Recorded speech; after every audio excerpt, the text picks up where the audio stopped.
Você sabe o que a cocaína faz no nosso organismo? O que ela faz no nosso cérebro? Como que se dá os efeitos das drogas e por que elas viciam? Hoje a gente vai falar um pouquinho sobre isso. A gente vai começar a falar da cocaína e ela vai ser uma droga que vai aumentar as monoaminas no cérebro. O que são as monoaminas? É serotonina, dopamina e noradrenalina. O que são essas coisas? Elas são neurotransmissores. O que é um neurotransmissor? É como um neurônio que está aqui vai conversar com o outro. Então ele vai falar assim, lave o sapato, ele vai mandar essa mensagem. Então ele vai receber. O que acontece? Essa mensagem, ela foi jogada aqui na fenda sináptica, que é o espacinho que tem entre um neurônio e outro, tá certo?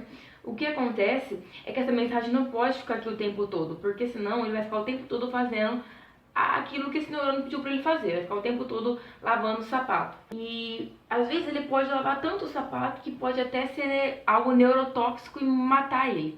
Então o que acontece é que você manda a mensagem, mas também retira. Você falou assim, mandou a mensagem, ele recebeu, grudou aqui as monoaminas, e depois vai começar a retirar. Então, por exemplo, a dopamina. Então, jogou a dopamina aqui, vai fazer a sua função, vai conectar a outros neurônios, e depois o mesmo neurônio que enviou a dopamina vai começar a retirar. E é onde a cocaína entra, porque a cocaína ela vai bloquear o receptor, quem vai receber a dopamina. Vai jogar a dopamina, mas ela não vai conseguir ser recaptada. Ou seja, vai ficar muita dopamina livre na fenda sináptica e muita dopamina livre para fazer seus efeitos nos outros neurônios. Muita dopamina, por exemplo, aonde? No núcleo accumbens, que é um núcleo muito importante para o sistema de recompensa. E é praticamente onde todas as drogas agem. A heroína, por exemplo, que é um opiáceo, que é um anestésico, mesmo que o corpo fique anestesiado, essa via ela está muito ativada, a via que vai para o núcleo accumbens.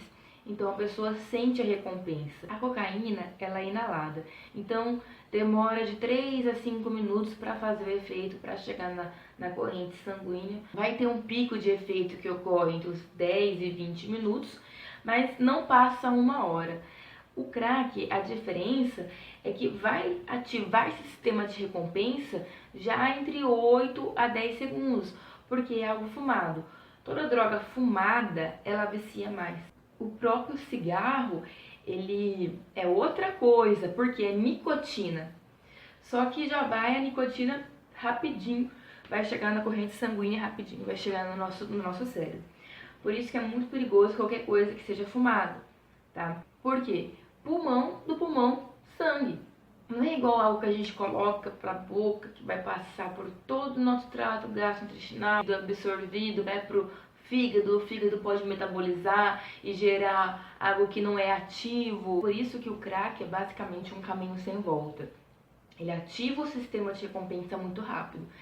Drogas que ativam o sistema de recompensa muito rápido, não é aquilo lá.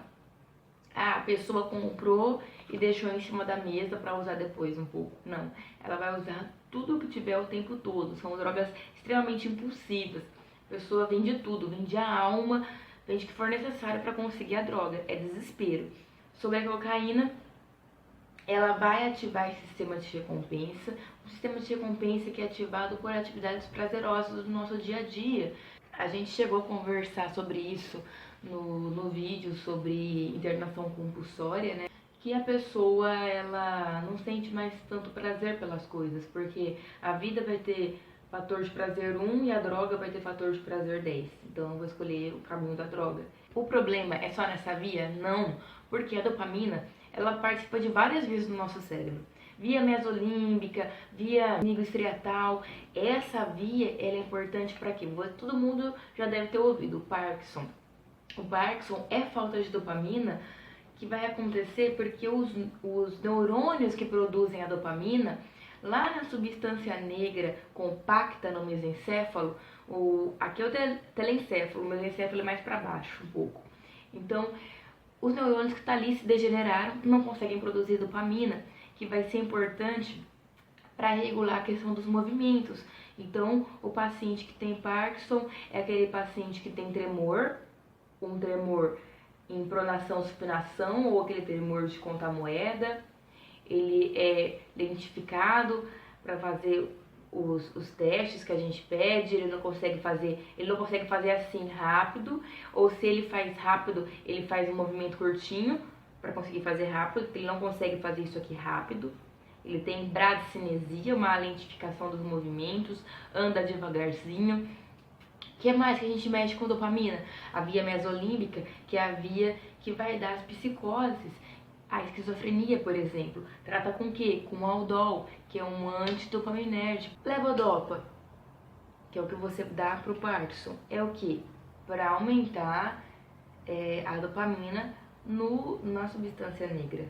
Então você vai vendo aí com esses exemplos que uma coisa é remédio, outra coisa é droga, tá certo?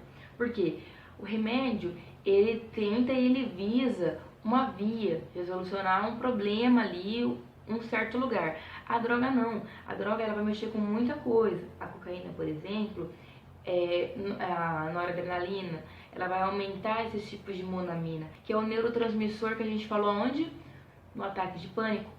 Ou seja, é aquele neurotransmissor da luta ou fuga. Você vai ter uma vasoconstrição muito grande no seu corpo, dos vasos. Por que tem que fazer vasoconstrição? Porque eu tenho que mandar mais sangue pro coração. O volume de sangue que vai ter que ser ejetado vai ter que ser maior. Então, vasoconstringe todo mundo aí. Vamos liberar bastante sangue pro coração conseguir administrar para mandar para onde está precisando.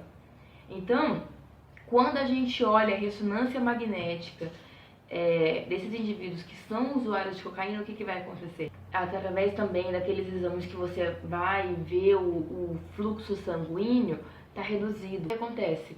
Noradrenalina aumenta a pressão arterial. Por quê? Aumentou a pressão arterial? Porque eu joguei mais sangue na minha circulação.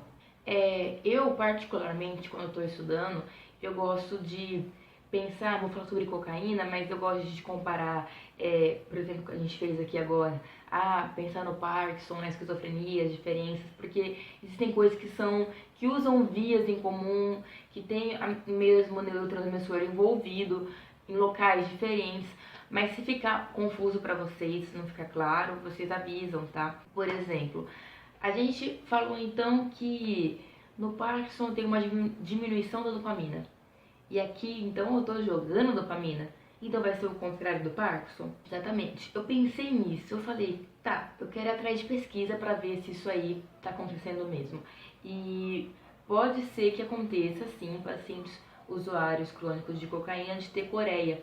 O que é a coreia? É um movimento hipercinético, ela movimenta os membros superiores, inferiores, desordenadamente, tá bom?